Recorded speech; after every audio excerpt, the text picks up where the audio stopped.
Okay, good afternoon from Canada. My name's Joanna, if we've not met before, and I'm a faculty member and teacher with Your Yoga Flow. And today we are joining for a 30-minute student development class.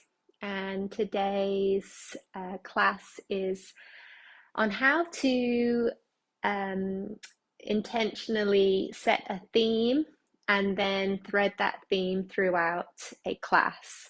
So many of you have been to many yoga classes where maybe a theme has been introduced at the start of the class, and maybe it's been referred to again at the end, or maybe not. Maybe the theme was just mentioned at the beginning of class and then that was it. And you're just left to kind of ponder it as and when it shows up for you.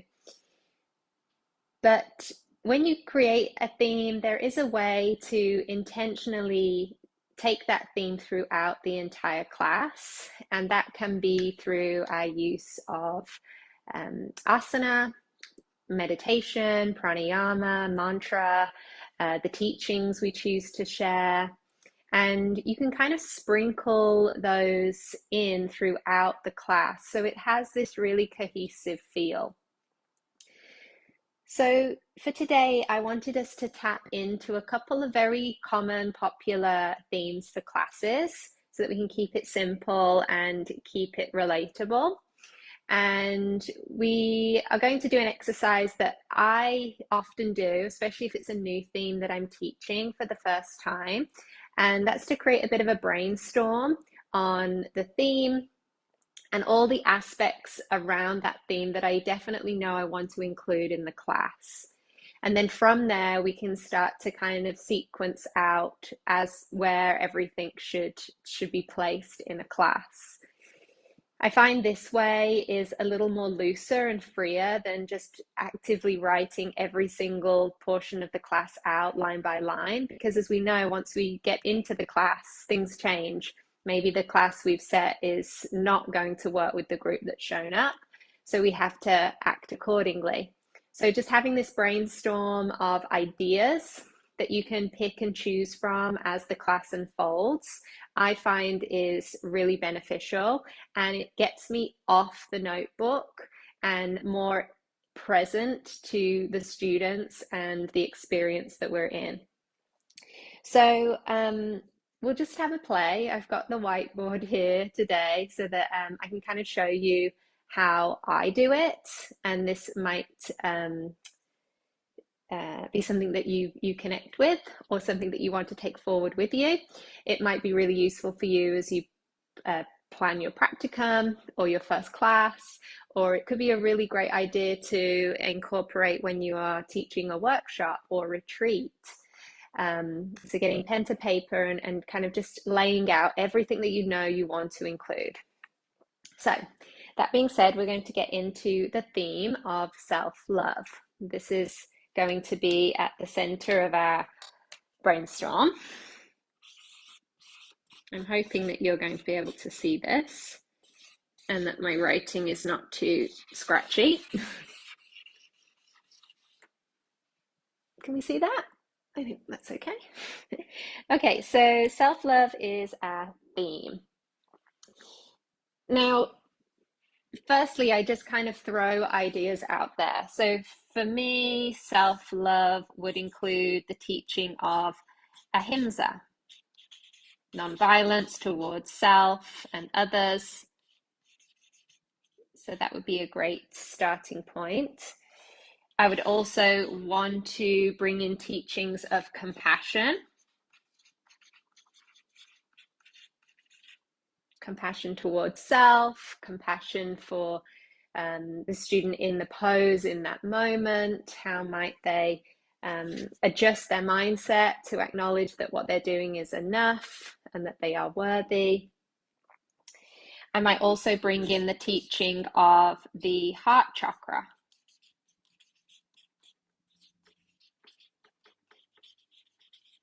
Anahata. We know that the heart chakra is the energy center for love and compassion, and we know that it is located directly in the center of the chest. So that ties in nicely to our theme. I might also talk about self-care practices. Yoga in itself is a wonderful way to show care and love towards yourself, as is breath, as is stillness, as is solitude. So these reminders are very helpful to our students. And then I might start to kind of branch out and think about the asana. So if the focus is on love, self-love, and on the heart chakra, I might be inclined to include heart openers, such as camel pose or supported reclined butterfly. I might also invite in some gentle supported back bends.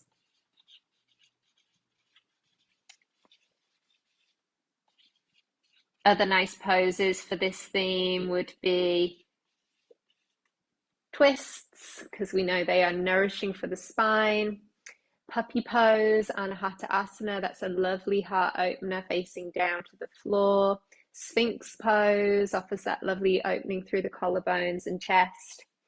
So that's to get the mind stirring as to how you might sequence a class. And that also allows me to kind of think about the style of the class. Is it a vinyasa, or is it going to be a hatha, a power, a yin class?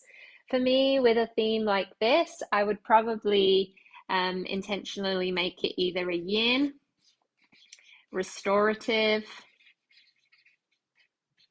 or a hatha, slow hatha practice. A class that is very mindful and slow and gentle would be what I would go for. And then, okay, let's think about mantra. The mantra YAM, YAM, is the vibrational sound of the heart chakra. So that might be useful to include at the beginning and maybe at the end of your class. And then when we're talking about opening up the heart space and chest, maybe Durga pranayama, or you might know it as 3-part breathing, as this expands the lung capacity and brings awareness to those front lines of the body that we're looking to open. For the meditation, I would consider something like Thich Nhat Hanh's inhale, I calm my body, exhale, I smile. So inhale, calm, exhale, smile. I'm sorry if this is not that clear. I'll tell you what I'll do at the end. I'll take pictures of these and then I'll post them onto the comments here. Okay, so this is our web.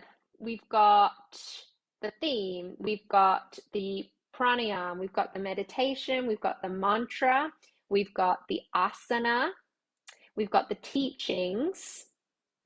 Is there anything we are missing? What about mudra? We haven't included mudra. So for mudra, there's lots you could choose, but a lovely simple one would be Anjali Mudra, because Anjali Mudra is usually focused on the center of the chest. It's a symbol of offering and devotion to your practice, to your body. It's a great way to balance both sides of the body. So I'm going to pick Anjali Mudra for this class. So now you've got your web, you've got all these amazing ideas. How do we now connect the dots and create a class out of this. So where do we begin? So let's say that we've chosen to teach it's going to be a yin class, a nice slow yin class. So that's the first thing. We're going to introduce the theme at the start of the class, and we might bring in the teaching of ahimsa.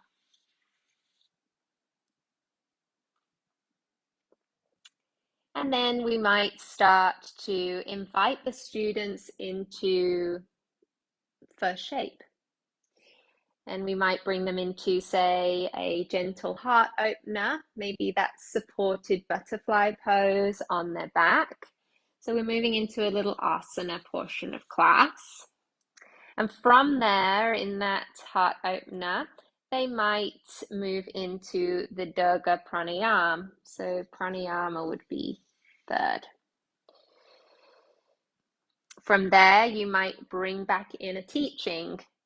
Because you've opened up the chest space, maybe now we can talk about the heart chakra.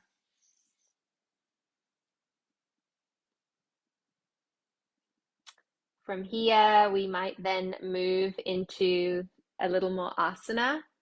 So you might have listed a bunch of your asana here. So maybe we now start to explore Sphinx pose, and then maybe we do some counter poses like half frog. So let's say we're going to get into some gentle supported back bend. So that's going to be step 5. And then we're kind of tapering off the class, and we might start to invite in meditation before we take Shavasana. So that would be number 6. The inhale, I calm my body. Exhale, I smile. And then after Shavasana, you might bring your students up to a seat and finish the practice with the mantra Yam in Anjali Mudra.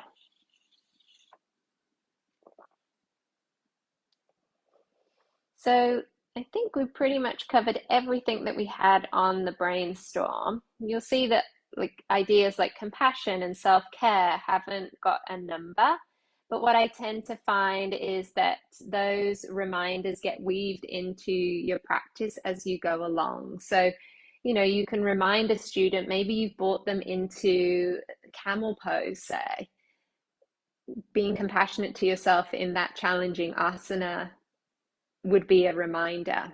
So you might just thread it in naturally without having to think too much about where it's placed in the class.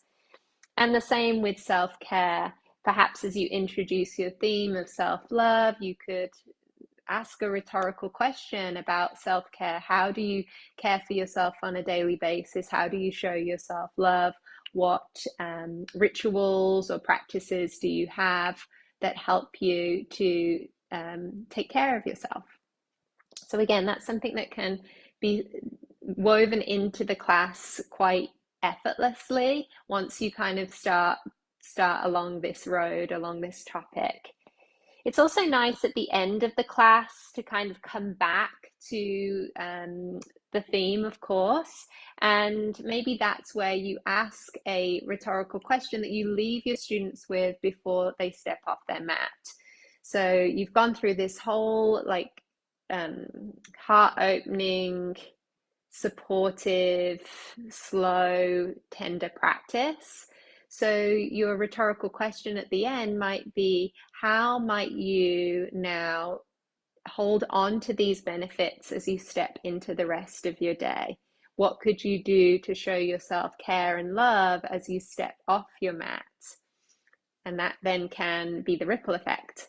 Or it might be, now that you have filled up your own love tank, how might you now be able to show up for others? How might you be able to share the overspill of that love outwards without depleting your own tank? So yeah, that is one theme, one way of doing it. without it getting too restrictive or too refined. I just threw out heart openers, I threw out supported back bends so that you can obviously pick the ones you want to do, but also be open to seeing what your students are actually capable of doing in that moment and what the energy is. What are the students willing and ready to be still, or do you need to add in a few extra poses? Maybe they're not quite ready yet to drop it into that place. So having space within your sequence is really important. Okay, I'm going to try. I planned to do 4 of these themes today, so I think I'm only going to get through 2. But let's have a go at another one. So let's do grounding. Grounding is the theme. Very popular theme to use in lots of classes. I'll try and go a bit quicker with this one. So grounding is the theme, and so the style of class for grounding would, again, probably either be a yin, restorative, or a hatha, slow hatha practice. So let's say that this is going to be a hatha class. And let's begin to think about the things we want to incorporate. So immediately I think of the root chakra,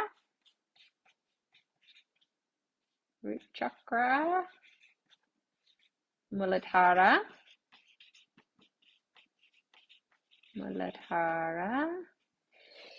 and think about the earth element.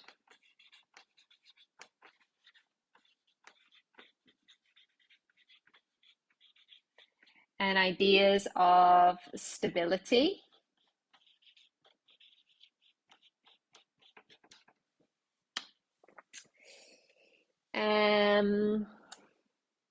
Stability might also mean home or anchors.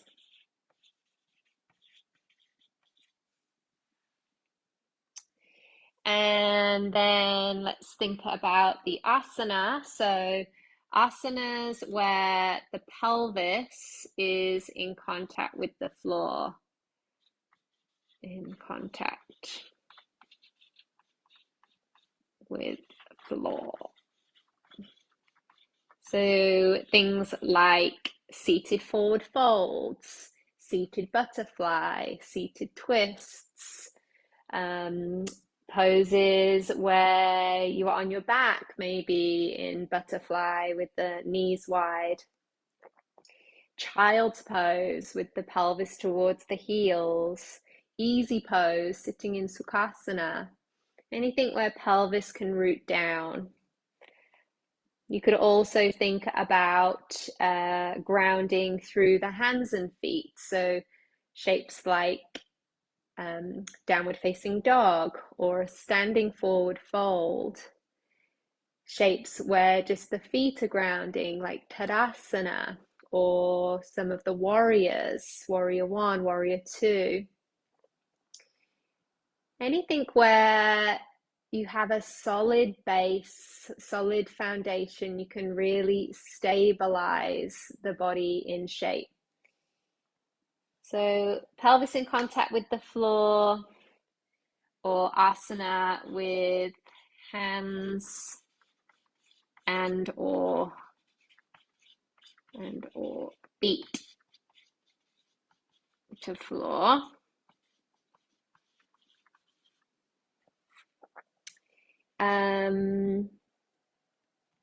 Let's look at meditation. Maybe something like the soft belly meditation.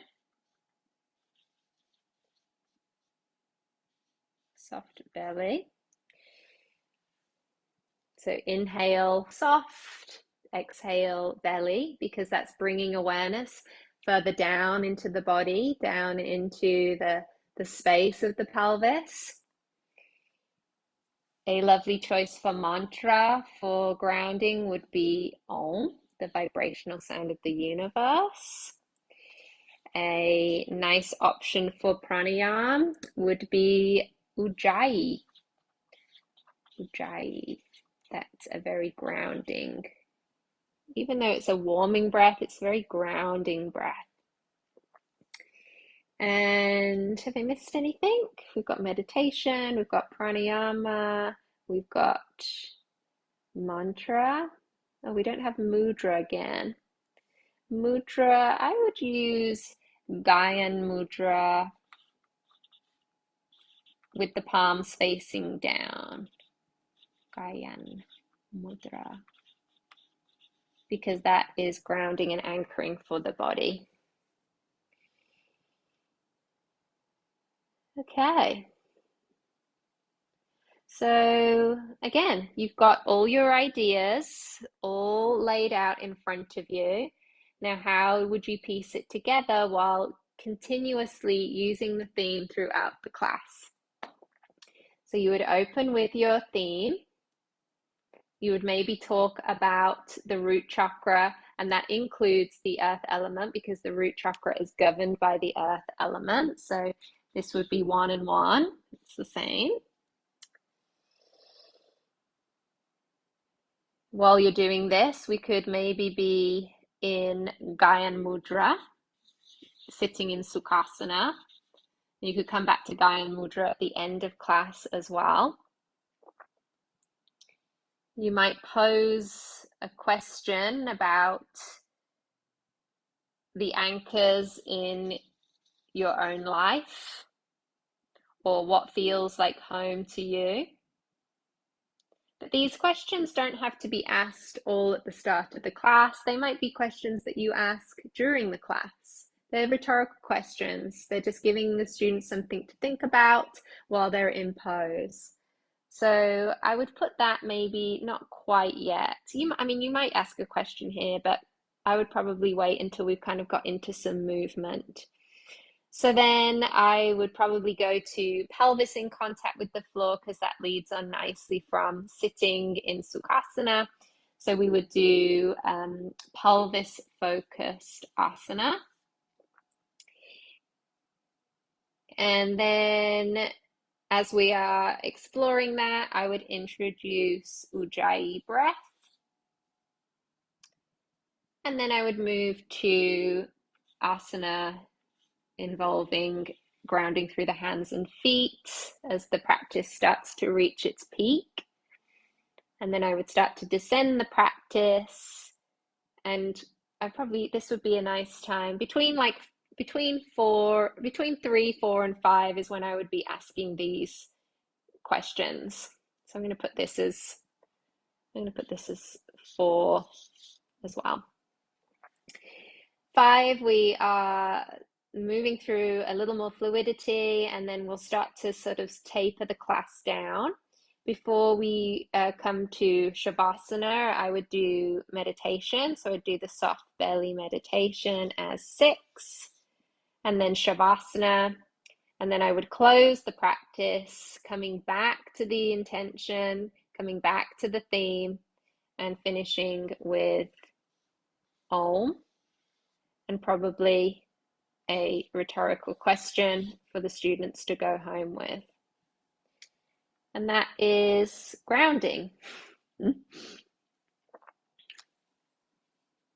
Okay, so I'm not going to be able to get through any more today, but if you have found this useful, then I can definitely do a part 2 to this, looking at the other common popular themes. If you have any questions about this, then please send them my way. I would love to support you a bit more with this, or to hear your process of getting to creating your classes. If you are struggling with theming or how to thread the theme throughout the class, I hope this gave you a little more guidance. It does take a while, so don't overwhelm yourself with too many things that you're trying to squeeze in. Keep it simple. We always say this, but keep it simple. I know for the practicum, we are encouraging you to incorporate many, many elements in your class, including mantra, meditation, pranayama, mudra, asana, like all these things. But when you are out in the teaching world, you might not incorporate all of those aspects into just one class because it just might be too much, or it might feel too forced. It might not be resonating with your students. So don't worry, or it might not be resonating with you as a teacher. So don't worry if you end up taking out a mantra or not doing a mudra. Like, it's okay. It's okay. You don't have to include all of these aspects in every class. But what you do want to make sure of is that you are teaching a clear intention, and that it is safe and that it is accessible. That's always the key. So yeah, this was self-love and grounding. I will put pictures up for you in the comments section. Reach out to me if you have any questions, or if something wasn't clear, or if you have other ideas of how you would create a self-love practice or a grounding practice. Maybe this way doesn't work for you, but you have another way that we can share with our community. And just one more thing as a reminder, we are encouraging you to eventually get off your notebook and teach from a place of intuition and heart space. So this is why I am encouraging you towards this way of planning, because it offers a lot of space and freedom for change. I was kind of loose on where and how things were going to be placed within the class, because I know that things can change and we have to be ready for that. So all that being said, I hope you have a wonderful rest of your day. Reach out with any questions, and yeah, I will do part 2 next time we meet. Okay, take care. Bye.